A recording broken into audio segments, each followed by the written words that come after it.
Hi everybody, it's Astra here, also known as Roadblock on the Trail. I'm an AT through hiker 2026, and I kind of just want to make a video explaining what happened. I was staying at the Stone Lion Hostel, and I'm going to be very fair in how I kind of talk about what happened. These are for all the AT through hikers that want to know kind of what happened, at least my side of the story. There are going to be other people on trail that tell you theirs, but I'm here to tell you mine, and I'm here to tell you what happened, okay? So, as you know, I have gone 500 miles. I know, that's insane. 500 miles with POTS, with physical illness. And I've gone 500 miles. I'm in Damascus, Virginia. I was hospitalized for a few days at a psych ward after having to be medically cleared at an ER because of a suicide attempt with caffeinated tornado drinks with my meds, which obviously wasn't a good thing. So basically that day it was rainy. It was really sucky. My tent was all wet. I had pools of water on my clothes, parts of my clothes, and my electronics and things like that. And I only say this because I'm sure the hostel owner will watch this, and I want to explain my side. I wasn't able to. Okay? This is actually later of the afternoon that the hostel kind of threw me out. So yeah, I'm just going to be here explaining why I think the hostel was inappropriate and the way he acted. So the first claim is that the hostel owner said that when he met me, that I was very emotionally disturbed. Now, it had actually rained all day that day, and I did 18 miles the night before with incredible chafing. I told him that I have physical disability. I had gotten there in the evening after a very hard descent into Damascus after some ascents. And so, I was tired. I was exhausted, and I was kind of overwhelmed a little bit because, especially when you have physical disability, that takes a lot out of anybody. Especially when you're on bipolar medications and, HRT, and you have POTS. This is a world-class hike, folks.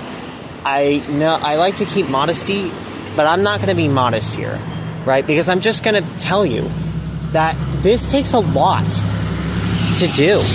This takes a lot of guts. It takes a lot of mental effort. It takes a lot to do. And so I'm not going to be 100% happy, strong, optimistic all the time. There's going to be times where I'm stressed. There's going to be times where I'm crying. This is a world-class feat, okay? Doing 15, 20 miles a day with all these symptoms is a world-class feat. There's nothing short of that. And I only say that because I want people to know that this is really rough, okay? So I'm not going to be as happy or as energetic as maybe some of the other thru hikers are that are more able-bodied. So that's why, when he picked me up in his car, the owner, I'll keep the name anonymous. That's why I was more kind of distressed, because it literally rained and there were pools of water in my tent, and my chafing was crazy. The descent was crazy. So, yeah. And I wasn't sure, where I was going to walk, where I was going to stay at a hostel. I'm new to this AT through hiking stuff. I'm not experienced in it. There were places that say that they were full for the evening, so I wasn't even sure I was going to be able to sleep. Tent City was not up at the time. And so he picked me up, and he brought me to the hostel where I met some of the other hikers. And then I met a hiker who I will keep anonymous. Again, am I being unreasonable right now? No. I'm keeping them anonymous, and I'm going to even keep their family members I accidentally spoke some shit to a few through hikers about it because I was angry earlier. And once this, you see why, you'll say, okay, it makes sense. But I've kind of changed my perspective a bit on it. I'm being very reasonable. I'm acting very... Am I mad? Am I crying? Am I shouting in the street? No. I'm just recording a video, kind of explaining to people what happened, right? So one of the hikers there, told me a story about a family tragedy where one of the younger family members actually ended up committing suicide at a very young age. Notice how many anonymous details I'm keeping here. Again, I told a few through hikers maybe not as anonymous stuff, but you got to understand, I'm really pissed about it. I'm frustrated. I feel betrayed. I'm sad. Okay, so I told a few through hikers about it, but I guarantee you, from now on, I'm not gonna confront her and be like, "Why did you hurt me?" That's all I was gonna say to her, because I told a few people I'd physically kind of walk up to her and confront her. All I was gonna say was, "Why did you hurt me?" Right? Like, why did you do the things you did? That's it. I wasn't gonna do anything else. Okay? I couldn't hurt a fly. I only have 28 ng per DL of testosterone. I couldn't do shit, right? I don't want to. I wouldn't threaten anybody, right? And I honestly wish for this person that betrayed me that they have the best life, that they have the best trail experience, right? Does this sound like somebody that's, mentally deranged and that, you need to... No. This sounds like I'm being pretty reasonable, right? Are you with me? Because a lot of people here just don't seem like the same way. Like they think I'm doing something weird. Anyways, so I'm gonna sit on this bench here. So, they talked about this, and it turned out that that family member of theirs I could relate to a lot in my earlier attempts. And so, I gave this hiker, really big hugs, and kind of told them, my story with mental health. And so the next day comes, and I'm really depressed. So I'm really depressed. And I go to the store. I get, a new set of trail shoes, Aqua Mira drops, stove. And then I go to a regular store and get food. Right? Just get food. Because I need food. Everyone needs food. And I see caffeinated, tornadoed drinks. And I pick a few up. And then I go back to the hostel. And I don't make a ruckus. I'm not angry. I'm not really that sad. I'm kind of sad in my voice while I'm there. But I gave the through hikers 2 liters. Because they cooked me, including the hiker that, talked to me about their family member. They cooked me a meal that night, and I felt I was very appreciative. So I wanted to give them a 2 liters of soda and stuff like that. Just kind of as a final gift, so to speak. I don't know. But when it actually came to the attempt itself, I was very silent about it. I did it in the bathroom and then in my bunk, which had covers on it. Okay? So I did not have a verbal tirade. I did not really break down. Not really. Things of that sort. Right? So eventually this person that I had added on Discord, the through hiker with the family member, they kind of went and they said, Astra, they said, Roadblock, I love you, you're my best friend, and we're going to summit Katahdin together. And I'm going to wait in here at Trail Days for you. I'm going to visit you in the hospital. I'm going to visit you in the hospital. We're going to hike this thing together. You're the best. Promise me but you can't die here. not in front of all these people. And to be fair, this was a new business, okay? And I'm sure it was a massive shock to the hostel owner. If I was trespassed for that reason after my psych ward visit, I think I would have understood that, okay? I think I would. But that's not why I was trespassed or why any of this happened. So, I got a bug on my hair. So,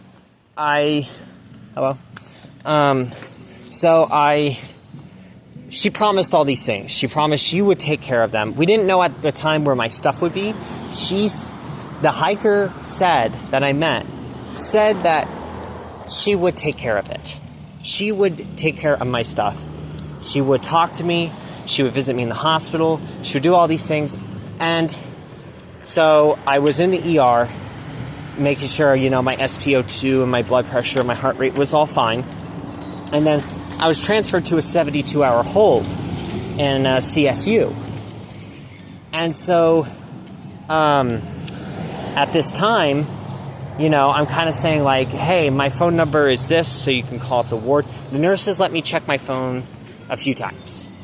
Okay? They let me check my phone like very, very limitedly. So I could send a couple messages to her about like, where's my stuff? Because my ID and my cards and everything are with, as far as I know, her, because the hostel owner has trail days coming up. And so they're not going to have, this is like a small hostel, the Stone Line hostel. And so they're probably not going to have room for all my stuff.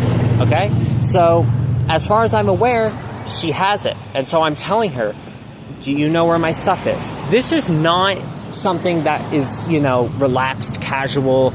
Do you know where you have my identity, you have my cards, you have my electronics, you have my food, you have my water bottles, you have everything of mine, right? And so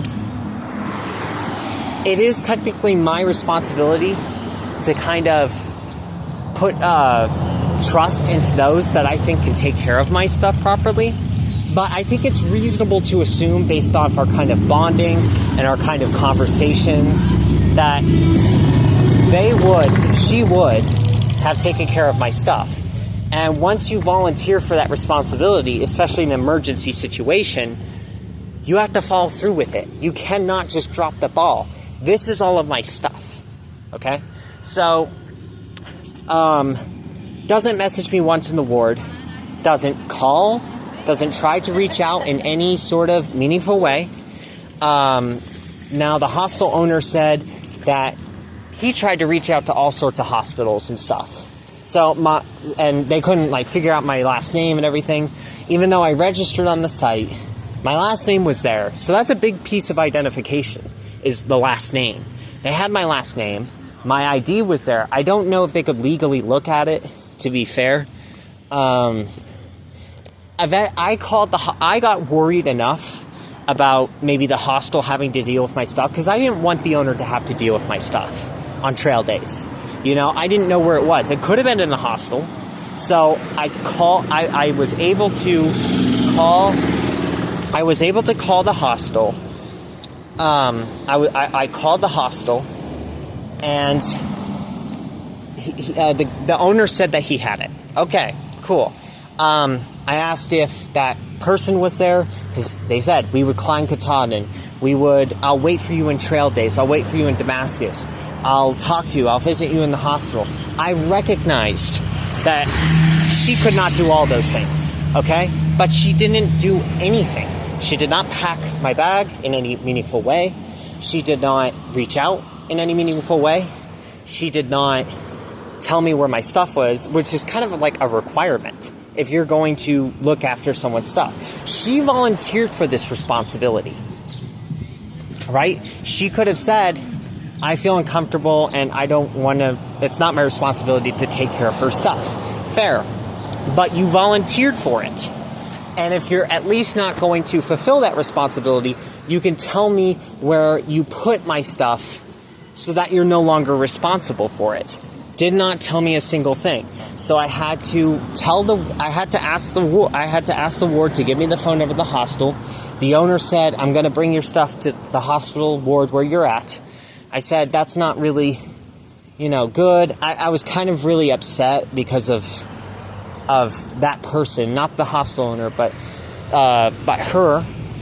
And, but okay.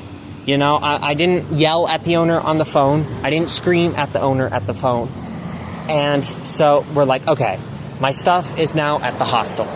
So I go to the hostel. I'm sorry. I'm skipping ahead of myself a little bit. So my 72 hours goes up. At this point, this girl has had more than 3 days, plus half a day of the ER to contact me in any sort of meaningful way, because we were going to go to Katahdin together, because we were going to hike together, because I don't know if she promised me that, but she said it like she meant it, that we were going to go together, and we were going to summit Katahdin, and we were going to do the trail together, and that she would kind of look out for me when I came back, right? Now, I understand. She had a loss in the family and probably went on the trail, and she doesn't want to deal with emotional instability. And to be fair, she just met me the other night. Okay, cool. But you could have at the very least said, I'm uncomfortable with what you did, and here's where your stuff is, and we are not going to talk anymore. That's fine. I have given no indication that I've never been on a verbal tirade with somebody, really. I guess I have, kind of freaked out in the past over confrontations and things of that sort. But whatever, okay? Just, you need to tell me at the bare minimum where my stuff is. All right? And you also have to understand that it hurts me a lot, too, when you aren't open about how you actually feel. There's all this suspense as I'm in the ward, bored out of my mind. All my freedoms are restricted. That when I get out, I'm going to just give this person the biggest hug and just cry with her, because that was my plan. And I was going to talk to her about her feelings and, how my whole thing kind of affected her trip. Because I'm selfless like that. Because I care about people like that. It's not all about me. Right? So, I don't know. I understand if she was really uncomfortable, even, afraid of kind of telling me, telling me how she felt. Okay, I understand.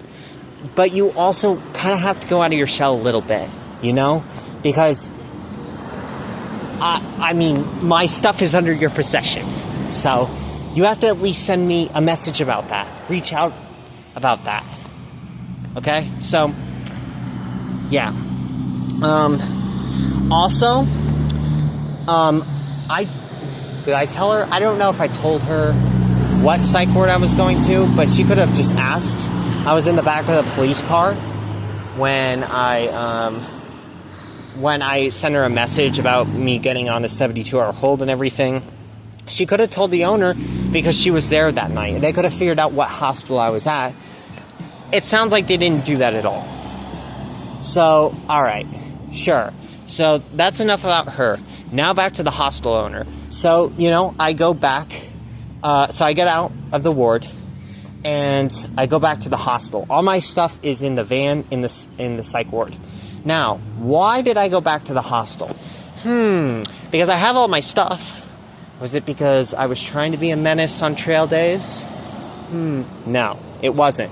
It was because I'm actually wearing the hostel's clothes, and I was going to return the clothes to them. That's why I returned to the hostel. And had the owner been transparent, been like, why are you here? I would have told him that very calmly. When I arrived at the hostel, I was pissed at this time because this girl had basically kind of ghosted me. You know what I'm saying? And at this time, I think I was unfairly biased towards my own perspective a bit, because I'm sure it's really hard for her to have gone through this. But at the same time, you're telling me we're going to do all these things. I'm expecting it to be a great emotional journey. I'm expecting you to at least tell me where my things are, maybe pack my things up, help me a little bit, get on my feet, and none of it happened. None of it. And I understand, could have made her felt very uncomfortable. Hikers do not like emotional instability when it's their vacation, but sometimes you kind of have to get a little bit out of your shell, because if you don't, then it really fucks up people like me. Like, it's not fair to me. All right? So, to have all these plans and all this suspense, and it just gets thrown away. So, I arrive at the van, the psych ward. I arrive there, and I'm packing my things, not in the middle of the road, but kind of on one of the corners where the gravel is, where no car is obviously going to come through. And even if there was a problem, the hostel owner just could have said, you need to move your stuff. I did not, for the most part, go inside the hostel, because I realized that the hostel would have been busy due to trail days. Okay? So, was I being reasonable? I think fairly so. I think it's fair to say that I was fairly being reasonable. And the hostel owner did not at any point confront me or ask me what was on his mind. I've never had a verbal tirade there. I've never physically threatened somebody there. There's no evidence. Again, sometimes you have to come out of your shell a little bit, right? Because it's fair to me. You have to at least tell me that you want me off your property, because I'm going to assume that it's reasonable for me to take 20 minutes there on the side of the road where the gravel is, where their cars are not really going to park, right, and pack my stuff up. And if you have a problem with that, tell me to go off your property. Tell me to go somewhere else on your property. But no, he did none of that. I told him about how this girl kind of abandoned me, and he gave me a really wah, wah. He said that, and he just walked away. So it sounds like to me that this guy is kind of insincere, kind of rude, because of what happened to me. You do realize that hurts me, all right? And it's not about being a business owner or anything like that. It's about being a decent person. You do not just say that to somebody after what they have just gone through. So I wrap this up by saying, he called the cops on me, and they had me trespassed. Did I argue with the cops? Did I throw a fit? I cried. Sure, I cried. But I complied. And I was actually going to leave before that. I was trying my best to pack all my things up to leave before that. Right? And again, I was not inside the hostel because I didn't want to be a mess. And the reason why I was there, remember? Quick quiz. Remembrance quiz. Because I had their clothes. And I was trying to do the right thing and return it to them. But now I'm trespassed, so I can't do that. So I just want to say that the owner, my dad eventually called them and talked to them and all that. I didn't ask him to call, and then my dad's like kind of taking the owner's side of the thing, but I disagree. Because I did not have a verbal tirade. I did not physically threaten harm against any of your consumers or customers. I was a little pissy. Sure, there's far, far worse. Far, far worse. I was a little pissy. I did not scream. I did not yell. I did not cry. I cried at the very end. And you didn't say a single thing to me. I even asked you, do you want me off your property? You just kind of walked by. I would have gotten off of your property voluntarily. But instead, you decided to go the extreme action and call the cops against me. And then later on, I find out that a woman is like kind of spying on me or whatever, and is telling the hostel owner that I'm walking in circles, around, kind of walking like in circles around the gravel parking lot at a gas station. No, I was packing my stuff. And then I was talking to other thru-hikers about what happened. And then I went into the gas station and got Gatorade and milk. I was not walking in circles confused. I don't understand where some of these AT thru-hikers are getting this. So anyways, I leave this by saying that I'm very sorry that you had to go through this on your trip. to that hiker.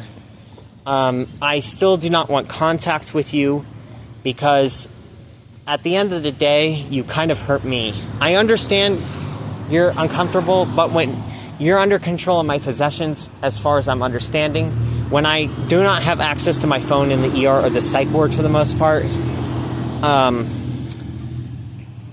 you can't just drop the ball like that. So at the bare minimum, you failed because you basically left me hanging and very anxious, very apprehensive about where my ID and all my stuff is, and you didn't tell me when I asked several times and when you had 3+ days to do so. And so I'm sorry about the way I feel, made you feel. I will not. Now, when I said physically confront, I mean like I was just going to walk up to you and tell you how I felt because I'm hurt. I'm mad. I'm hurt. Maybe I wanted to do a little emotional, damage. But I wasn't going to physically hurt you. I wouldn't do that to anybody. And then I was going to move on. I was going to move on the trail. I made it very clear to the AT thru hikers that I was just going to talk to you about how I felt. So I'm sorry about what happened. I'm sorry that I did what I did at the hostel. I got very depressed. But I think that if we run into each other or if you see this, I deserve an apology too. So I'm sorry to that girl. I'm sorry that we couldn't, I'm sorry that that I kind of did what I did. But you got to understand my side as well. And I was going to talk to you in the ward and after the trail about how I was so sorry about doing what I did. But I never got that opportunity to tell you myself, which makes me feel really shitty. And to the hostel owner, I say that, yes, I was kind of emotionally irrational. Maybe if you would have trespassed me off the attempt alone or said, don't come back here, that's understandable, okay? Business comes first, Business, it's a new business. I understand that. But you did not do that. I tried being very reasonable. I tried returning your clothes. I'm going to have some mood swings because I'm doing a world-class frickin' hike. And I have gone 500 miles. And went from deathbed to climbing the Appalachians in 4 months. You understand what I'm saying? Like, I'm not going to... After a huge day of rain and after chafing all night hiking, terrified of bears, of course I'm not going to be feeling 100%. You better get used to that because there are going to be hikers worse than me when you pick them up. You said I was emotionally irrational when you picked me up. I didn't think so. I thought I was very reasonable, So, it's a shame.